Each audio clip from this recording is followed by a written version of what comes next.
You think you can play poker, boy? Let's see what you got. Billionaire Richard Blackstone shoves 11-year-old Jaden Thompson into the leather chair at his poker table. The child's feet barely touch the floor as Manhattan's elite crowd around with their phones out. One hand, you versus me. If you win, impossible. I'll pay for any school you want. When I win. Blackstone's cold eyes find Angela Thompson wiping down glasses in the kitchen. Your mama gets fired. Tonight. He flicks poker chips at Jaden's face. Each one leaves a red mark. Come on, kid. Show these people why you belong in the kitchen with mommy, not at the table with your betters. The room explodes with laughter. Cameras start rolling. Everyone expects to watch a poor black child get crushed by a billionaire in minutes. They have no idea they're about to witness something that will destroy everything they believe about intelligence and worth. Have you ever seen the exact moment when an underestimated genius explodes and changes everything forever? Picture this. 40 floors above the chaos of Manhattan, where the city's noise becomes a distant whisper and power lives behind bulletproof glass. Richard Blackstone's penthouse sprawls across 8,000 square feet of pure luxury. Marble floors so polished they reflect like mirrors, crystal chandeliers worth more than most people's houses, and floor-to-ceiling windows offering a god's-eye view of Central Park. Tonight, the main living room has been transformed into a professional poker arena. 3 felt tables occupy the center, each surrounded by leather chairs that cost $15,000 apiece. Automatic card shufflers hum quietly in the corners. Crystal decanters filled with whiskey older than most of the staff catch the light from above. The air smells of expensive cologne, aged tobacco, and the kind of money that never worries about tomorrow. This isn't just a game night. This is where New York's most powerful people come to prove they're smarter than everyone else, betting amounts that could feed families for years while calling it charity. The entry fee tonight? $10,000 per person, supposedly benefiting youth education programs, though most of that money will end up funding another wing of some prep school that already has too much. Richard Blackstone stands at the center of it all like a king surveying his domain. At 52, he's got the kind of confidence that only comes from never being told no. His handmade Italian suit costs more than most cars. His Patek Philippe watch could buy a house. When he speaks, people listen. Not because he's wise, but because he signs their paychecks or funds their projects or holds their mortgages. He made his billions in tech, but his attitude comes from something much older and uglier. The belief that wealth equals intelligence, and skin color determines worth. Vincent, deal another round, Blackstone calls out to the man shuffling cards with machine-like precision. Vincent Vinny Castellano moves like poetry in motion when he handles cards. 30 years of professional poker have turned his fingers into instruments of art. The cards seem to dance between his hands, flowing in perfect arcs across the felt. He's here because these rich folks pay him $5,000 a night to lose gracefully to them, making them feel like poker gods, while never letting them lose so much they stop inviting him back. It's a delicate balance. Stroke their egos, take their money, and pretend their amateur mistakes are brilliant strategies. But tonight feels different. Tonight, Vinny keeps glancing at the small figure sitting quietly in the corner. Jaden Thompson perches on the edge of a chair that swallows his 11-year-old frame, his legs dangling like a child's shoulder. His clothes tell a story. The button-down shirt is clean but faded from too many washings. The khakis have been carefully mended at the knee, and his sneakers have seen better days but still shine from his mother's careful attention. Everything about him screams, "Doesn't belong here," which is exactly how these people like it. But if you look closer, really look, you'll notice something else. Jaden's eyes never stop moving. They track every card dealt, every chip bet, every facial expression around the tables. His head tilts slightly when someone bluffs. His fingers tap soundless rhythms against his leg, not nervous energy but calculations. While the adults assume he's just a bored child watching incomprehensible adult activities, Jaden is building a database of human behavior that would impress psychology professors. Patricia Whitmore adjusts her diamond necklace for the 15th time tonight. The gesture so automatic she doesn't realize she does it every time she's about to fold a losing hand. James Morrison's left eye twitches microscopically when he's bluffing, a tell so subtle even Vinny hasn't caught it, but Jaden cataloged it months ago. Dr. Elizabeth Foster touches her earring when she's calculating odds, always 3 quick taps with her index finger. These people have been playing poker in front of Jaden for 3 years, treating him like a piece of furniture that breathes. They discuss million-dollar deals, personal scandals, and business strategies as if he's deaf and dumb. But Jaden absorbs everything. Not just the poker, but the psychology behind it. The way wealth makes people careless. How privilege blinds them to their own weaknesses. How people who've never been truly challenged develop habits that would be fatal against real competition. Angela Thompson moves through the kitchen with quiet efficiency. Her presence so unobtrusive that guests sometimes forget there are actual people preparing their food and cleaning their glasses. At 38, she carries herself with the dignity of someone who's learned to find pride in honest work, even when that work is invisible to those who benefit from it. Her hands, roughened by years of cleaning supplies and hard labor, move with practiced grace as she arranges appetizers and refills drinks. She's been watching her son watch these people, and she's seen something the wealthy guests have missed. Jaden isn't just observing, he's learning. Every poker session becomes a masterclass in reading people, in understanding the mathematics of probability, in controlling emotions under pressure. While other 11-year-olds play video games, her son has been getting a graduate-level education in psychology and game theory from some of the city's most successful people, and they have no idea they're teaching him. The power dynamics in this room are as rigid as the marble floors. There are those who sit at the tables and those who serve them, those who make decisions, and those who clean up the consequences, those who matter and those who don't. Jaden and Angela exist in that second category, visible when needed, invisible when not human furniture that keeps the important people comfortable. But tonight, those carefully maintained barriers are about to explode.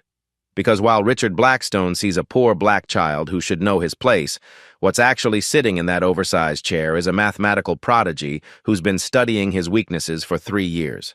A psychological genius who's learned to read micro-expressions better than FBI profilers. A strategic mind that's been absorbing advanced game theory while pretending to be background decoration. The stage is set. The players are in position. And Richard Blackstone is about to discover that sometimes the most dangerous opponent is the one you never thought to notice. The evening has been flowing with its usual rhythm of self-congratulation and casual cruelty when Richard Blackstone notices Jaden studying the poker manual lying on the side table. The boy's fingers trace the pages showing hand rankings and betting strategies, his young mind absorbing information like a sponge. "Look at this," Blackstone announces loudly, his voice cutting through the sophisticated chatter. "The help's boy thinks he can read strategy books. How precious." He strides over and snatches the book from Jaden's hands, waving it in the air like evidence at a trial. "Tell you what, kid, since you're so fascinated by poker, why don't you show us what you've learned? Entertainment for the adults." The room's energy shifts as guests abandon their conversations to gather around. Phone cameras emerge from expensive purses and jacket pockets. This is the kind of spontaneous cruelty that makes for great social media content. Actually, Blackstone's eyes light up with malicious inspiration. Let's make this really educational. One hand of Texas Hold'em. The boy versus me. Patricia Whitmore claps her hands together. "Oh, how fun! Like teaching a dog new tricks." "Here's the deal," Blackstone continues, his voice getting louder as he feeds off the crowd's anticipation. "If this kid somehow beats me, which is about as likely as pigs flying, I'll fund a full scholarship to any prep school in the city." Murmurs of amusement ripple through the crowd. $10,000 in educational costs is pocket change to these people, a safe bet Blackstone knows he'll never have to pay. But when I win, and I will win, there are consequences. His cold gaze finds Angela in the kitchen doorway, and the room falls silent. Your mother packs her things tonight, finds herself a new job, somewhere far from here. Angela's wine glass trembles in her hands. 4 years of steady employment, health insurance, the small room in the building's staff quarters that she and Jaden call home, everything hangs in the balance of a card game designed to humiliate her son. "Come on now," Blackstone says, grabbing Jaden's arm and pulling him toward the main poker table. "Don't be shy. Show these nice people what your kind can do when you try to think." Vinny looks uncomfortable for the first time all evening. Mr. Blackstone, maybe we should deal the cards, Vincent, unless you want to find yourself a new gig, too. The professional poker player's jaw tightens, but he begins shuffling with sharp, angry movements. His 30 years in the game have shown him many ugly sides of human nature, but this feels different. This feels wrong. $500 each, Blackstone announces, pushing a stack of chips toward Jaden. Real money for a real game. Though I suppose for someone like you, $500 is quite a fortune. James Morrison laughs. Careful, Richard. Don't break the bank for the kid. Jaden looks across at the man who's about to destroy his family's life for sport. The chips feel heavy in his small hands. The cameras are recording. The laughter is getting louder, but as he settles into the leather chair that's too big for his frame, something changes in his eyes. The scared little boy disappears, replaced by something else entirely, something that's been watching, learning, and waiting for exactly this moment. 3 years ago, in a cramped apartment that smelled of medicine and old photographs, 8-year-old Jaden Thompson sat cross-legged on a threadbare carpet, watching his grandfather's weathered hands shuffle a deck of cards with the precision of a surgeon. Poker isn't about the cards, little man, William Thompson said, his voice soft but firm as he dealt 2 cards to each of them. It's about reading souls. Every person on this earth has tells, little habits that give away their secrets when they think nobody's watching. William had learned poker in the foxholes of Korea, where reading an enemy's intentions could mean the difference between life and death. After the war, he'd cleaned office buildings at night and played cards in Washington Square Park on weekends, turning $5 buy-ins into grocery money through pure skill and observation. See this? William pointed to his own face as he made an exaggerated expression. When people lie, their bodies betray them. A twitch here, a touch there. Most folks are walking books. You just got to learn how to read. Young Jaden absorbed every word like gospel. While other kids his age played video games, he studied his grandfather's hands as they demonstrated probability. If there are 52 cards and you see 5, how many are left? What are the chances the next card helps you? William would ask. And Jaden's mind would calculate the answers faster than most adults could think. But it was more than mathematics. William taught Jaden to notice everything. How people's voices changed when they were nervous, how their breathing shifted when they were excited, how their eyes moved when they were calculating lies. Rich folks think their money makes them smart, William would say with a knowing smile, but money can't buy the ability to control your face when you're scared. The lessons continued every Sunday for 2 years until the cough started. Then the hospital visits. Then the diagnosis came too late because they couldn't afford the right doctors, the right tests, the right treatments. Don't let them tell you what you're worth, Jaden, William whispered from his hospital bed, pressing a worn $5 poker chip into his grandson's palm. This old thing's from Vegas, 1973. Won it fair and square from a man who thought I was just another janitor. Show them who you are. William died 3 days later, leaving behind a grandson with a photographic memory for human behavior and a burning desire to prove that intelligence doesn't come with a price tag. The real education began when Angela started bringing Jaden to work with her. While she cleaned million-dollar apartments and served at exclusive parties, Jaden became invisible furniture, present but unnoticed, watching and learning from people who treated him like a piece of decoration. At the Blackstone penthouse, he discovered a goldmine of psychological data. These wealthy players had never faced real consequences for their poker mistakes, so their tells were huge, obvious, and completely unconscious. Patricia Whitmore touched her necklace every time she was about to fold. James Morrison's left eye twitched when he bluffed. Doctor. Foster tapped her earring 3 times when calculating odds. Most importantly, Richard Blackstone himself had a tell so massive it was almost comical. He touched his expensive watch whenever he felt uncertain or weak. The gesture was so automatic that he did it during business calls, at dinner parties, even while arguing with his wife. It was his security blanket, and he had no idea he was doing it. Every day after school, while Angela worked her second job cleaning offices downtown, Jaden spent hours at the public library. Free internet became his poker university. He studied professional tournament videos, memorized probability charts, and practiced on free online sites using fake accounts. His young mind absorbed advanced concepts that took most players years to understand. Pot odds, implied odds, reverse psychology, leveling theory. The librarians thought he was researching a school project. His teachers assumed he was just a quiet kid who liked computers. Nobody suspected that an 11-year-old was developing expertise that would challenge seasoned professionals. But the real motivation wasn't fame or money or even revenge. Every night, Jaden watched his mother count and recount their small pile of bills, watched her skip meals so he could eat, watched her work 16-hour days to keep them afloat. Every poker video he studied, every probability he memorized, every tell he cataloged was for her. Tonight, with their entire future hanging on 5 cards and a billionaire's cruelty, all those hours of secret preparation would finally have their moment. William's poker chip sat heavy in Jaden's pocket as he faced the man who thought intelligence was inherited through bank accounts. Time to show them what a janitor's grandson could really do.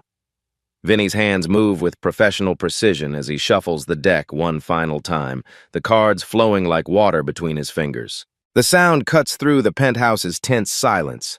52 possibilities about to determine a family's fate. "Gentlemen, this is Texas Hold'em," Vinny announces, his voice carrying the authority of 3 decades at poker tables. "Each player receives 2 hole cards, followed by 5 community cards dealt in stages. Best 5-card hand wins." He slides 2 cards face down to each player. The soft whisper of cardboard against felt sounds like thunder in the suddenly quiet room. 20 phones are recording now, capturing what everyone assumes will be swift justice delivered to an uppity child. Jaden peeks at his cards with the careful precision his grandfather taught him. 7 of spades, 8 of spades. His face reveals nothing, but inside, his mind immediately begins calculating. These are what poker players call suited connectors. 2 cards in sequence and the same suit. Not a powerhouse hand, but one with serious potential if the right community cards appear. Across the table, Blackstone glances at his cards and can't suppress a slight smile. Ace of clubs, king of diamonds. Big Slick, as it's known in poker circles, one of the strongest starting hands possible. His confidence surges as he mentally counts the scholarship money he'll never have to pay. "Pre-flop betting begins with you, Mr. Blackstone," Vinny states. Blackstone doesn't hesitate. He pushes $50 worth of chips forward with theatrical flair. "Let's start with something small. Don't want to scare the boy away too quickly." The crowd chuckles at his casual cruelty. Patricia Whitmore whispers loudly, "How generous of you, Richard, starting slow for the child." All eyes turn to Jaden. This is his first decision point, and everyone expects him to fold immediately. Why would a poor kid risk $50? Probably more money than his family sees in a week. But Jaden is remembering his grandfather's lessons about reading people. Blackstone's nostril flared when he made that bet, the subtle tell of someone confident in their hand strength. The way he leaned back slightly after pushing chips forward, classic dominance posturing. Most telling of all, Blackstone didn't touch his watch, meaning he felt completely secure. Jaden pushes $50 forward to match the bet. "I call." The first murmur of surprise ripples through the crowd. The kid isn't folding. This might actually be interesting. Vinny burns 1 card and deals the flop. 3 community cards face up in the center of the table. The cards fall in sequence. 6 of spades, 9 of hearts, 5 of clubs. Let me explain what this means for each player because this is where the hand gets fascinating. Jaden's 7 and 8 of spades, combined with the 6, 9, and 5 on the board, gives him what's called an open-ended straight draw. He needs either a 4 or a 10 to complete a straight 5 cards in numerical sequence. With 8 cards in the deck that can help him, he has about a 31% chance of making his hand by the end. Blackstone's ace-king, meanwhile, has completely missed this flop. He has what poker players call overcards, cards higher than anything on the board, but no pair, no nothing. He's essentially holding ace high, which in poker terms means he has almost nothing. But here's the crucial part. Blackstone doesn't realize how weak his position is. In his mind, ace-king is still a premium hand, and he's facing a child who couldn't possibly understand advanced poker strategy. 50 more, Blackstone announces, pushing chips forward with renewed aggression. He's trying to bully Jaden out of the pot before the kid gets lucky. This is where Jaden's 3 years of observation pay dividends. He's seen Blackstone make this exact move dozens of times, betting aggressively when feeling strong, trying to end hands quickly. But something's different this time. Blackstone's hand moved toward his watch for just a split second before stopping. A micro-tell that suggests uncertainty beneath the bravado. Instead of folding like everyone expects, Jaden does something that shocks the room. He raises to $150.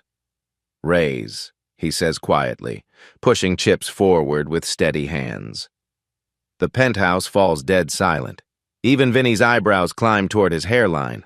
What just happened defies all logic. An 11-year-old child just raised a billionaire in a high-stakes poker hand.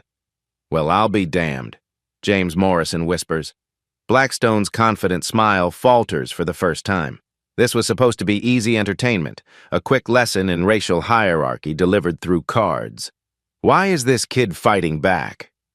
Patricia Whitmore stops touching her necklace mid-gesture. Is he actually playing poker? Vinny leans forward slightly, his professional instincts fully engaged now. That raise wasn't random. The timing, the sizing, the situation, it showed understanding of concepts that take most players years to grasp. This child just executed what pros call a semi-bluff, betting with a drawing hand that could improve while also applying pressure to force mistakes. Your action, Mr. Blackstone, Vinny prompts. For the first time all evening, Richard Blackstone hesitates. His fingers drift toward his watch before he catches himself. The crowd that was laughing with him moments ago now watches him with curious eyes. The game is changing, the power dynamic is shifting, and somewhere in the back of everyone's mind, an impossible question begins to form. What if this kid actually knows what he's doing? Blackstone stares at the chips Jaden just pushed forward, his mind struggling to process what's happening. A $150 raise from an 11-year-old? This wasn't in the script. This was supposed to be a quick humiliation, not an actual poker match. His fingers twitch toward his watch before he forces them to stop. Call, he says, trying to sound casual, but his voice carries a note of uncertainty that wasn't there before. Vinny burns another card and reveals the turn, the fourth community card that can change everything. The card hits the felt with a soft thud. 4 of diamonds. The room doesn't understand what just happened, but Jaden's mind explodes with mathematical certainty. His 7-8 of spades now has the board reading 6-9-5-4. He's completed his straight 5-6-7-8-9. In poker terms, he has the nuts, the absolute best possible hand at this moment. Nobody can beat him, not with any 2 cards. It's mathematically impossible. But here's the beautiful part. Nobody else knows it. Blackstone still has ace-king with nothing, just ace-high. He's holding what amounts to trash in poker terms, but he doesn't realize how dire his situation has become. In his mind, he still has Big Slick, still has the premium hand, still has the intellectual advantage. Interesting turn card, Vinny mutters, studying the board with professional eyes. He's starting to see the possibilities, and what he sees makes his pulse quicken. Instead of betting aggressively with his monster hand, Jaden does something that would impress world-class professionals. He checks, just taps the table gently, indicating he doesn't want to bet.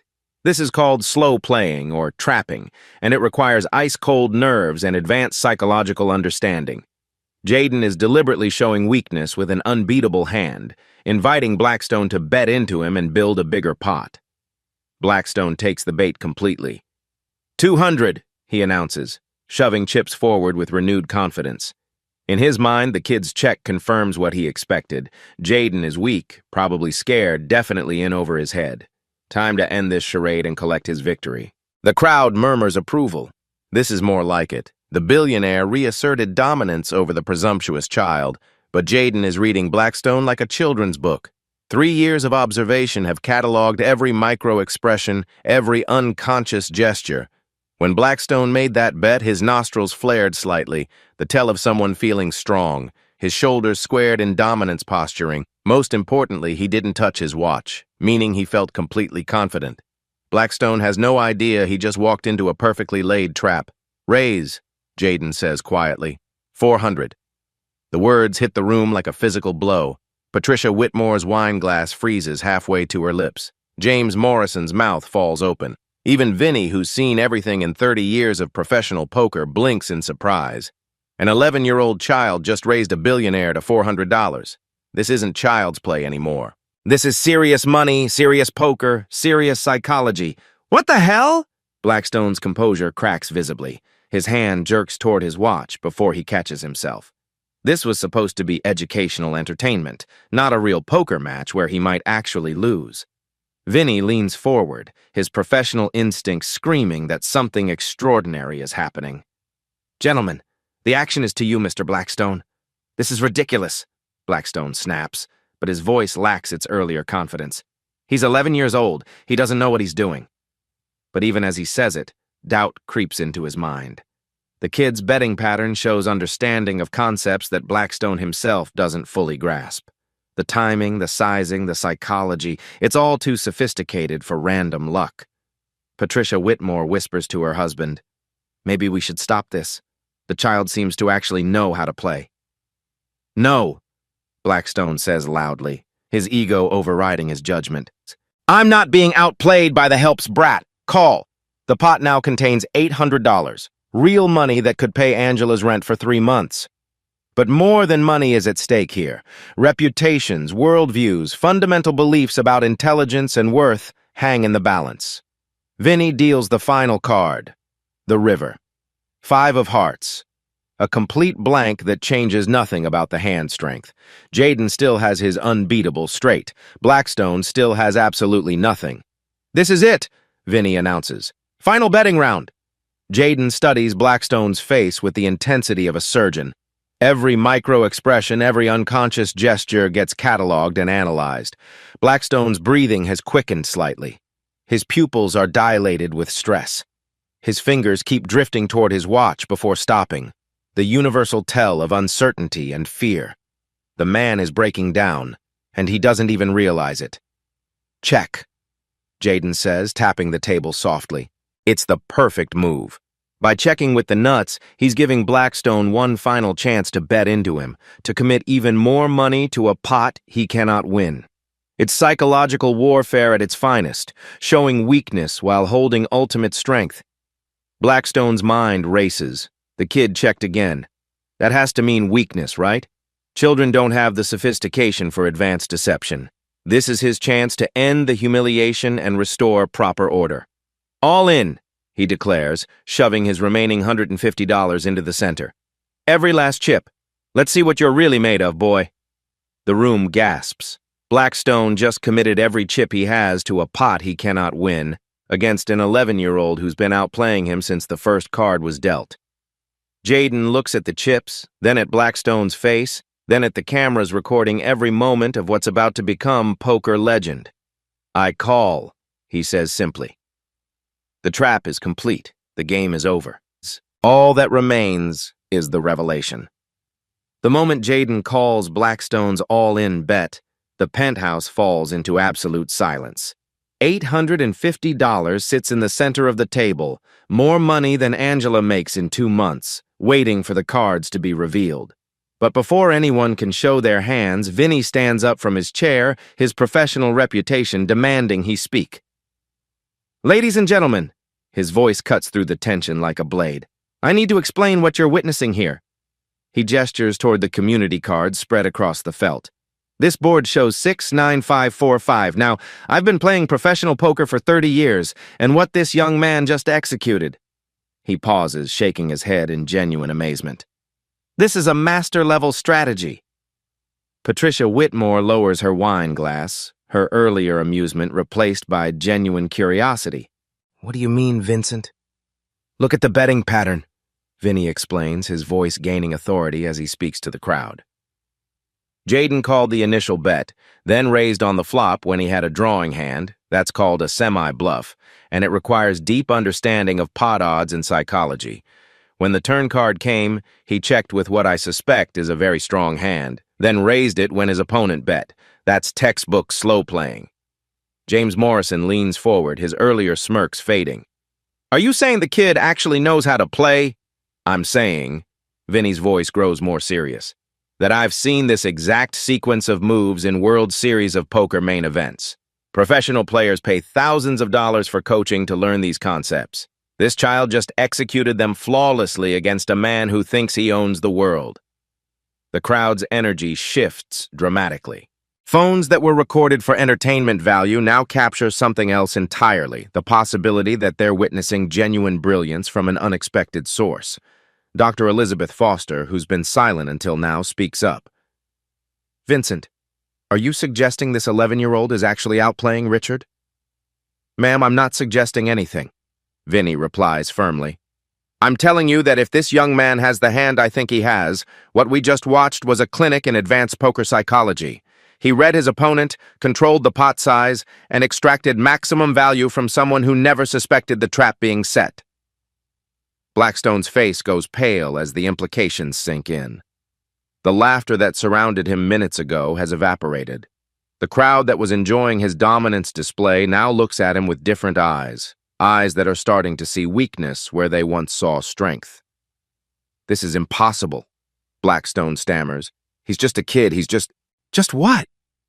Angela's voice carries from the kitchen doorway where she's been watching in silence.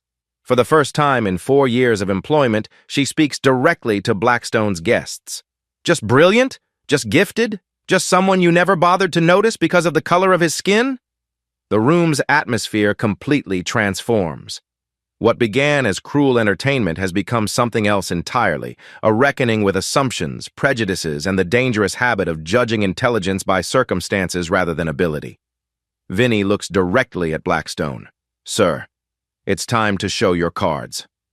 The moment of truth has arrived, and everyone in the room except Blackstone is starting to suspect they're about to witness something extraordinary. Show your cards, Vinny commands, his voice carrying the authority of 3 decades at poker tables worldwide. Blackstone's hands tremble slightly as he reaches for his hole cards. His mind still can't accept what's happening. An 11-year-old child cannot possibly have outplayed him. It's genetically impossible. It's socially impossible. It's everything he's built his worldview on crashing down in real time.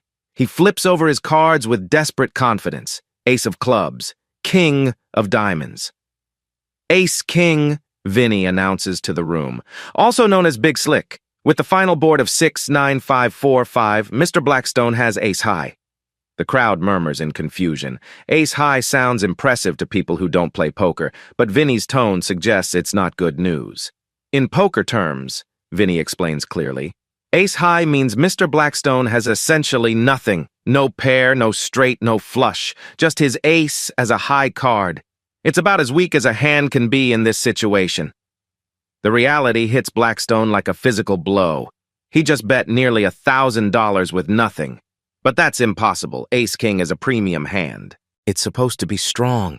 How can he have nothing?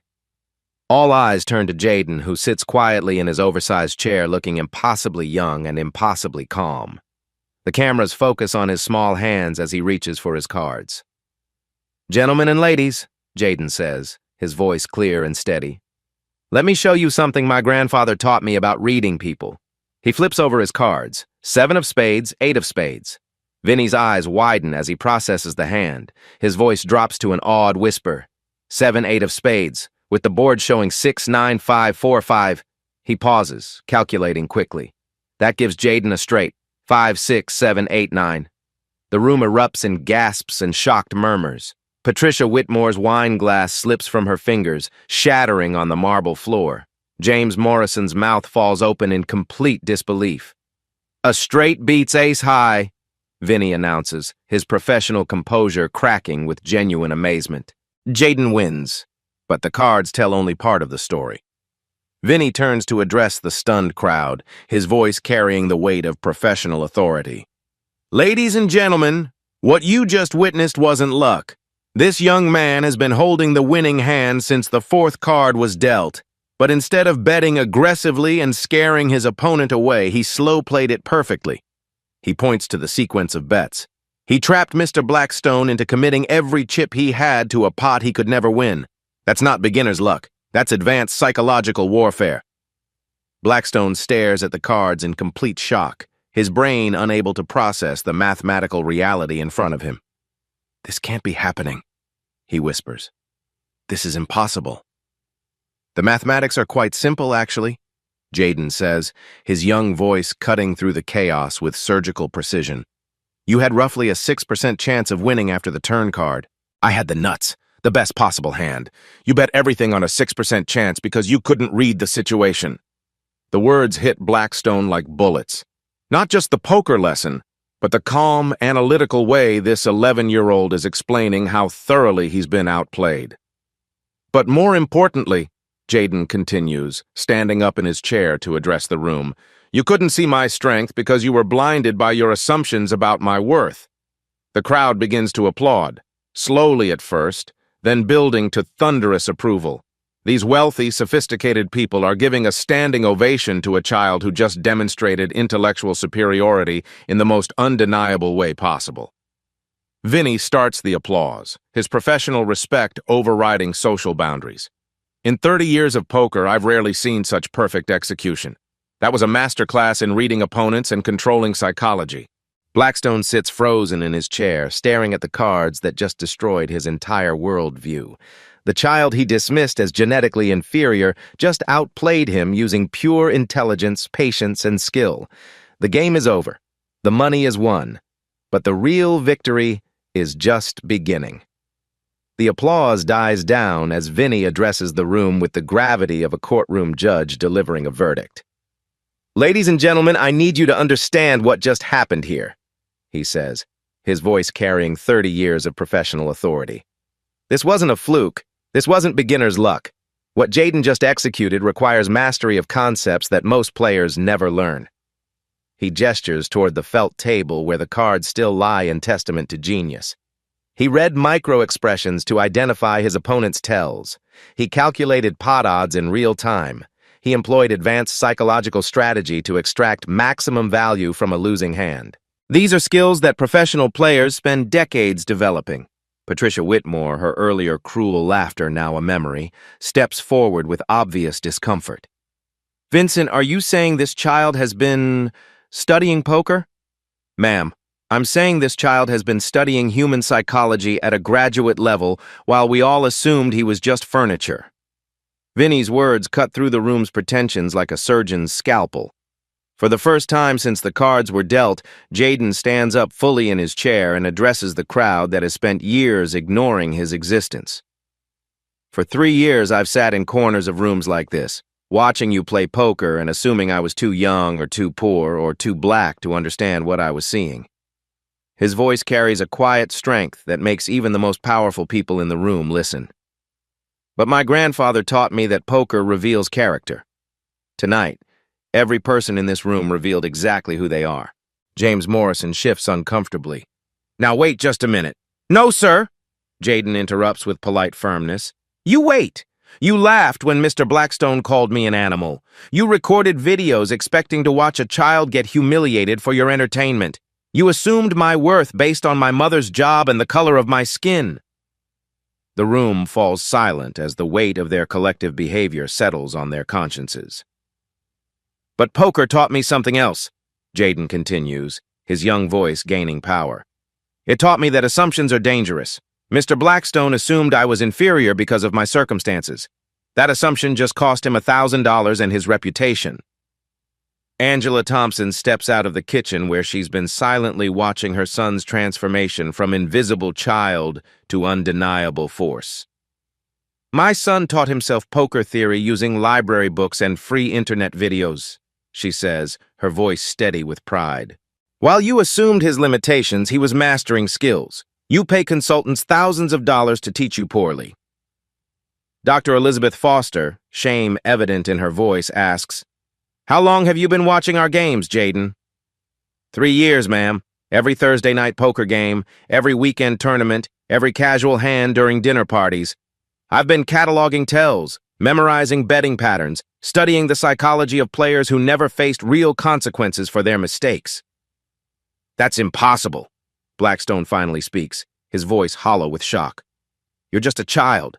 Children don't have that kind of capacity for what? Jaden's question hangs in the air like a challenge. For intelligence? For analysis? For learning? Or just for being better than you thought someone like me could be? The question hits Blackstone like a physical blow, exposing the racist foundation of his disbelief. Vinny delivers the final verdict. Mr. Blackstone, in poker we have a saying, play the player, not the cards. You played the stereotype instead of the person sitting across from you. That's why you lost. Angela adds quietly, my son has been accepted to Harvard's early admission program. We just couldn't afford it before tonight. The room's atmosphere shifts completely as the implications sink in. They haven't just witnessed a poker game, they've witnessed the public destruction of everything they believed about intelligence, worth, and superiority. The real lesson isn't about poker, Jaden concludes, his voice carrying wisdom beyond his years. It's about the dangerous cost of underestimating people based on assumptions. Tonight, those assumptions cost Mr. Blackstone everything. Tomorrow, they might cost you just as much. The moral reckoning is complete. Justice has been served not through violence or revenge, but through pure, undeniable intellectual superiority demonstrated in the most public way possible. 6 months later, the transformation is complete and undeniable. Jaden Thompson sits in the library of Manhattan Preparatory Academy, his Harvard acceptance letter framed on the desk beside his grandfather's old poker chip. The morning sun streams through floor-to-ceiling windows as he tutors 3 classmates in advanced probability theory, concepts that once seemed impossible for a boy from his background to understand, let alone master. The key to reading people, he explains to his study group, isn't magic. It's observation, pattern recognition, and understanding that everyone reveals their thoughts through unconscious behaviors. His phone buzzes with a text from his mother. Channel 7 wants another interview about the scholarship fund. Are you free this weekend? The viral video changed everything. Within 24 hours of James Morrison posting the footage, #PokerGenius was trending worldwide. The clip of an 11-year-old black child systematically dismantling a racist billionaire's worldview has been viewed over 50 million times across all platforms, but the real impact goes far deeper than social media metrics. 3 weeks after that night, Dr. Elizabeth Foster approached Angela with an offer to manage her family's charitable foundation at triple her previous salary. We need someone who understands what real intelligence looks like, she said, and how easily we can overlook it. Angela accepted, and within months proved that her organizational skills and attention to detail, honed through years of managing wealthy households, translated perfectly to managing multi-million-dollar philanthropic initiatives. The William Thompson Foundation, named after Jaden's grandfather, has already awarded 47 full scholarships to gifted children from working families. The selection criteria? Not test scores or essays, but demonstrated ability to learn, adapt, and overcome obstacles. We look for kids who've been underestimated, Angela explains to reporters. The ones sitting quietly in corners, absorbing everything, while adults assume they're not smart enough to matter. Applications to chess and poker clubs in community centers nationwide increased by 400% after the video went viral. Libraries report massive spikes in strategy game book checkouts. The Jaden effect has become a real phenomenon in educational psychology circles. But perhaps the most satisfying transformation involves Richard Blackstone himself. The man who once owned a tech empire worth billions now works as a mid-level consultant at a firm that wouldn't have returned his calls 2 years ago.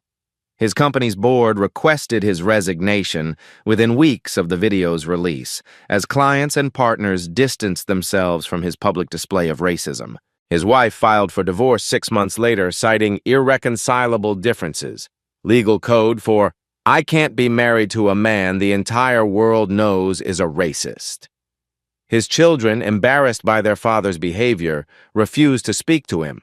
The penthouse, where he once hosted poker games for Manhattan's elite, has been sold to pay legal fees and settlement costs. The new owners converted it into a learning center for gifted children from underserved communities. A beautiful irony that wasn't lost on anyone who knew the building's history. Blackstone now lives in a studio apartment in Queens, eating microwave dinners and watching the news coverage of Jaden's continued success with the bitter knowledge that he created his own downfall.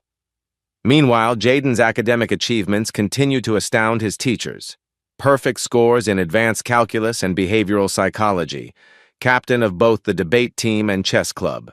Early admission offers from Harvard, MIT, Stanford, and Yale, not because of his poker skills, but because of the analytical mind that made those skills possible. The poker was just a demonstration, explains Dr. Sarah Carter, Jaden's academic advisor. The real gift is his ability to process complex information, identify patterns, and apply theoretical knowledge to practical situations. That's useful in any field. The documentary The Boy Who Read Minds won 3 Emmy Awards and inspired educational reform discussions in dozens of school districts. The film's most powerful moment comes when Jaden returns to his old community center, teaching poker fundamentals to a new generation of children who might otherwise go unnoticed. "Every Saturday morning, I see kids who remind me of myself," Jaden tells the camera. Quiet ones, smart ones, kids whose potential is invisible to people who make assumptions about intelligence based on zip codes and bank accounts. The poker room at the community center where he learned the game is now named the William Thompson Memorial Room, with his grandfather's photograph hanging above the main table. Vinny Castellano, the professional poker player who witnessed Jaden's breakthrough, became an unlikely mentor and advocate. "That kid changed how I think about talent," he says in interviews. Real skill doesn't announce itself with fancy clothes and expensive accessories. Sometimes it sits quietly in the corner, watching and learning, waiting for someone to give it a chance. The scholarship winners from the William Thompson Foundation are already making their mark. Maria Santos, a 12-year-old from the Bronx, just won the National Math Olympiad. David Kim, whose parents worked double shifts at a restaurant, received early admission to MIT's engineering program. Aisha Johnson is developing an app to help other kids from single-parent homes access educational resources. "We're not just funding education," Angela explains in her foundation office, which overlooks the same park where her son once played while she worked multiple jobs. "We're proving that brilliance exists everywhere. You just have to know how to recognize it." The ripple effects continue spreading. Business schools now teach the Blackstone case study as an example of how unconscious bias can lead to catastrophic decision-making. The poker community has embraced Jaden as a symbol of the game's democratic nature, where skill matters more than background. Professional players regularly seek his insights on reading tells and psychological strategy. At 13, he's already been invited to observe World Series of Poker events, though he's focused on academics rather than professional gambling. "Poker taught me about people," he explains in a recent interview. "But people are everywhere. In science, in business, in politics. Understanding human psychology is useful no matter what career you choose." As for his immediate future, Harvard awaits. Full scholarship, naturally, along with a spot in their accelerated psychology program. His admission essay, titled "Why Assumptions Are Dangerous," has been shared in educational circles as a masterpiece of analytical thinking from a teenage mind. The final scene of the documentary shows Jaden at his prep school graduation, speaking as valedictorian to an audience that includes many of the same people who once dismissed him as invisible furniture. "Intelligence isn't inherited through wealth," he tells the crowd, his voice now deeper but carrying the same quiet strength that shocked a penthouse full of billionaires. "Brilliance isn't passed down through privilege. Genius grows wherever curiosity meets opportunity, even in the shadows where society doesn't think to look." The standing ovation lasts 5 full minutes. Today, Jaden Thompson is living proof that potential has no address, no uniform, no accent, only the courage to prove everyone wrong, one perfect decision at a time. And somewhere in Queens, Richard Blackstone watches the graduation coverage on his small television, finally understanding the cost of assumptions that once seemed so safe to make. Subscribe for more stories of hidden genius, unexpected victories, and the beautiful moment when prejudice meets undeniable truth. Because right now, somewhere, a brilliant mind is being overlooked, and all they need is someone willing to see their true potential.